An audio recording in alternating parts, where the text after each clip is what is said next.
The rain had just stopped when the first rays of sunlight broke through the clouds, casting a golden glow over the sprawling estate of Jonathan Miles, a man whose name was synonymous with wealth, power, and relentless ambition.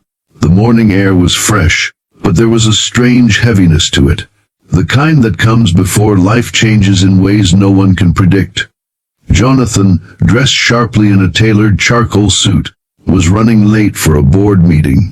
His mind was consumed with numbers, contracts, and strategies. But that morning his eyes would fall upon something so unexpected, so quietly profound, that it would pierce through every layer of his guarded, business-hardened heart. As he rounded the corner toward the manicured gardens, he froze. There, beneath the shade of the ancient oak tree, his daughter Emily sat cross-legged in her pristine Navy school uniform. Beside her was a girl in torn, mud-stained clothes, her hair unkempt, her feet bare against the soft grass. Between them lay an old, battered book, and the homeless girl, eyes bright yet shadowed by hardship, was teaching Emily how to solve a math problem with the patience of a seasoned tutor. If you believe in kindness, second chances, and the power of one small act to change everything, please take a moment right now to like, comment, share, and subscribe to Kindness Corner. Your support helps us keep telling these real and inspiring stories to the world. Jonathan's first instinct was confusion, then alarm. How had this stranger wandered past his security? Why was she here, sitting with his daughter as though they were lifelong friends? He started forward, but something about the scene slowed his steps. Emily wasn't just listening, she was captivated. The way her brow furrowed, the way she nodded with understanding. Jonathan had never seen her engage so deeply with her lessons before. The homeless girl, whose name he would later learn was Grace, spoke in a soft, steady voice, her finger tracing the numbers on the page. Her tone carried no resentment for her circumstances, no bitterness, only the quiet determination of someone who knew the value of learning because she had fought for every scrap of it. Jonathan's thoughts were torn between skepticism and something else he couldn't name, a strange, almost reluctant respect. Still, his protective instincts kicked in. He stepped closer, his polished shoes sinking into the grass, his shadow falling over the two girls. Grace looked up at him, and for a moment their eyes locked. In hers, he saw a story written in invisible ink, one of hunger, cold nights, and relentless struggle, but also of dignity and pride that no hardship had managed to erase. She didn't flinch or cower, she simply closed the book gently and placed it on the grass, as though ready to be sent away without protest. Later, Jonathan would learn that Grace had been living on the streets since her parents died in a car accident when she was 9. The foster system had placed her in homes where she was little more than free labor, and when she'd run away, the streets became her classroom, the public library her sanctuary. She would sit for hours reading, teaching herself, memorizing pages, so she could keep learning even when she had to sleep in a park. That morning, Emily had spotted her lingering near the gates and had impulsively invited her in when she saw Grace eyeing the open book on her lap. What began as a hesitant exchange had turned into an impromptu tutoring session.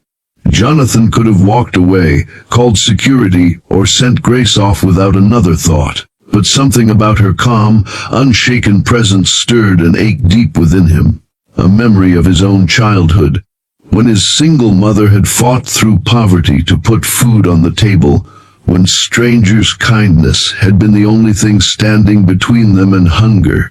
He remembered the shame of wearing second-hand clothes to school, the sting of being treated as less than by those who had more.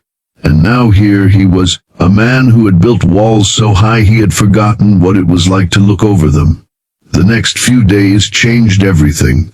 Jonathan invited Grace to return, at first under the pretense of monitoring her time with Emily.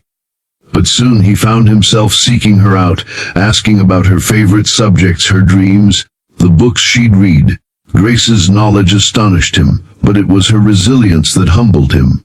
She never asked for pity, only opportunity. And when he quietly arranged for her to have clean clothes, warm meals, and a safe place to sleep, she accepted them with gratitude but never with dependency. She still insisted on tutoring Emily, as if proving that her presence wasn't charity, but an exchange of value.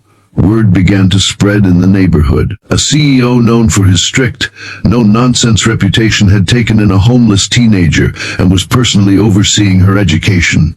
Some whispered about his motives, others praised his compassion.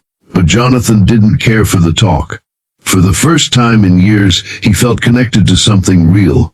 Not contracts, not quarterly profits, but the raw, unpolished beauty of helping another human being reclaim their place in the world. Months later, Grace was enrolled in one of the city's top schools on a scholarship Jonathan had helped secure. She thrived, her grades soaring, her natural teaching ability earning her respect from both classmates and teachers. Emily not only improved academically but grew in empathy, often standing up for other students who were bullied or overlooked. And Jonathan, the man who had once measured his worth in net gains and market shares, found that his proudest achievement wasn't a business deal, but the moment Grace walked onto that school stage to accept an academic award, her eyes scanning the crowd until they found his.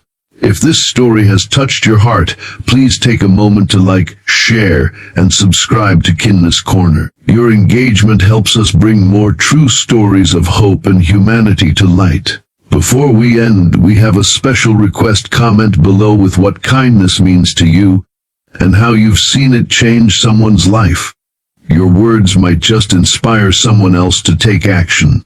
Jonathan often thought back to that first morning under the oak tree, realizing how close he had come to missing the moment that changed him.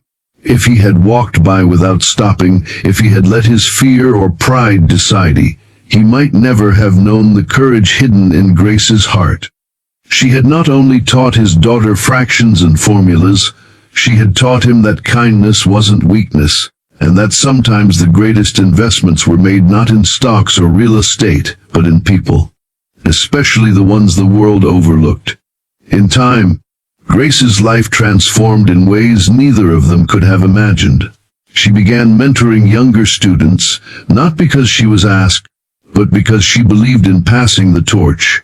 Emily grew into a young woman who saw people not for where they were, but for where they could be. And Jonathan, once consumed by deals and deadlines, found that his legacy wouldn't be written on corporate letterheads, but in the quiet, unrecorded moments when someone dared to care. The story of the homeless girl who became a top student, thanks to a CEO's unexpected compassion, spread far beyond their city. Newspapers wrote about it. Social media lit up with comments from strangers inspired to help the vulnerable in their own neighborhoods. But for Jonathan, the greatest reward was far simpler, seeing Grace walk across the graduation stage years later, smiling through tears, holding her diploma high. He knew in that moment that he hadn't just changed her life, she had changed his forever.